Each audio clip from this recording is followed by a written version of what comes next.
नमो भगवते वासुदेवाय। नमस्कार दोस्तों, आज के इस वीडियो में हम सुनेंगे ज्येष्ठ महात्म्य के 23वें अध्याय का पाठ। इस पाठ में हम जानेंगे स्कंद महाराज ने सावित्री के विषय में क्या आगे बतलाया। सावित्री एवं सत्यवान के विषय में वर्णन करते हुए स्कंद महाराज ऋषियों से अनेक प्रकार की वार्ताओं को बतलाते हैं, जिसे सुनने मात्र से ही मन को परम शांति की अनुभूति होती है, सौभाग्य की वृद्धि होती है एवं माँ सावित्री के जैसा साक्षात वर का आशीर्वाद हमें प्राप्त होता है। सौभाग्य का अखंड होना यह प्रत्येक स्त्रियों के लिए परम सुख होता है।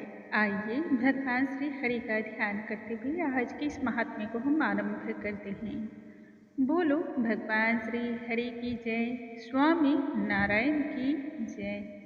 स्कंद महाराज जी आगे ऋषियों को संबोधित करके फिर कहने लगे कि हे ऋषियों, जब राजा युधिष्ठिर ने पूछा तब वेद व्यास जी ने पुनः से राजा युधिष्ठिर से कहा कि हे राजन, बड़े ही सौभाग्य को प्रदान करने वाली आज महात्म्य हम तुम्हें सुनाते हैं, जो कि स्त्रियों के महाभाग्य का वर्णन करती है। सावित्री एक राजकन्या थी।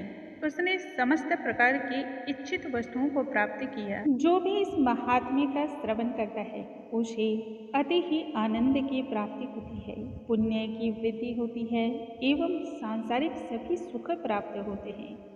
इस संदर्भ में मैं तुम्हें पौराणिक कथा बतलाता हूँ।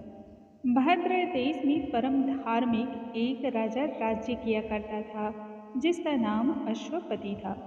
वह ब्राह्मणों की सेवा करने वाला तथा शरणागतों का रक्षक था।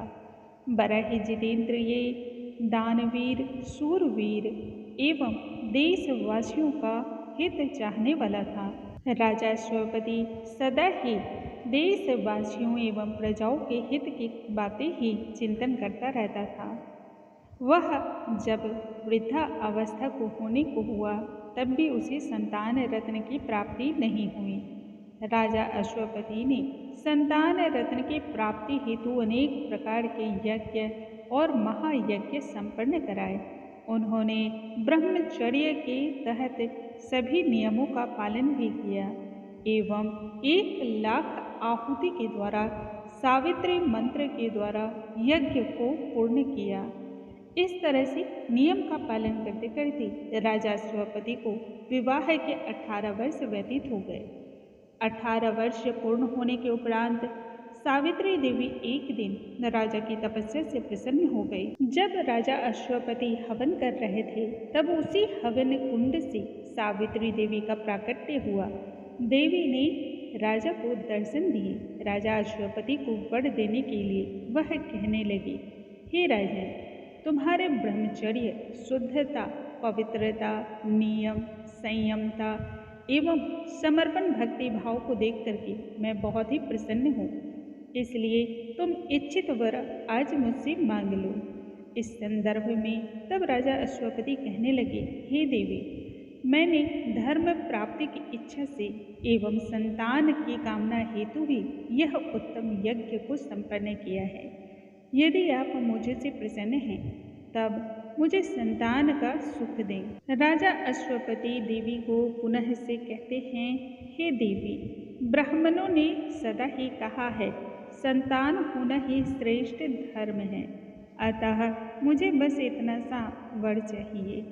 सावित्री देवी तब कहने लगी कि हे राजन, मैंने तुम्हारे अभिप्राय को पूर्ववत ही जान लिया था और इसी कारण मैं तुम्हें एक उत्तम संतान रत्न की प्राप्ति हेतु आशीर्वाद देती हूँ। निश्चय ही तुम्हारी यह कामना शीघ्र ही पूर्ण होगी। पुत्र प्राप्ति हेतु मैंने स्वयं ब्रह्मा से कहा है। ब्रह्मा जी की कृपा से शीघ्र ही तुम्हारे यहाँ एक कन्या का जन्म होगा। इस विषय में तुम अन्यत्र मुझसे कोई और दूसरा प्रश्न ना पूछना। मैं स्वयं ब्रह्मा की आज्ञा से ही प्रसन्न होकर तुम्हें यह वरदान दे रही हूँ। राजन तब पुनः से कहने लगे कि हे देवी, जब यह सब कुछ ब्रह्मा जी ने कहा है तब मुझे सहर्ष स्वीकार है। इस प्रकार से राजन ने देवी सावित्री को प्रसन्न किया और देवी शीघ्र ही आशीर्वाद देकर के अंतर ध्यान हो गई। देवी के आशीर्वाद को प्राप्त करके राजा अश्वपति अपने नगरी को वापस चला आया एवं राज सिंहासन का पुनः से उपभोग करने लगा। प्रसन्न चित्त होकर के वह धर्म पूर्वक अपनी प्रजा का पालन करने लगा। समय व्यतीत होने लगा। व्रत के प्रभाव से शीघ्र ही राजा अश्वपति की पत्नी गर्भवती हुई एवं गर्भ आकाश में शुक्ल पक्ष के चंद्रमा की भांति बढ़ने लगा। प्रसव काल के आने पर रानी ने एक सुंदर कन्या को जन्म दिया, जो कि बहुत ही दिव्य एवं सभी गुणों से युक्त थी। कन्या के जन्म के पश्चात राजा अश्वपति ने कन्या का जात कर्म आदि सभी संस्कार कराया। देवी सावित्री की कृपा से कन्या का जन्म हुआ था, सो इसलिए राजा ने अपनी कन्या का नाम सावित्री रखा।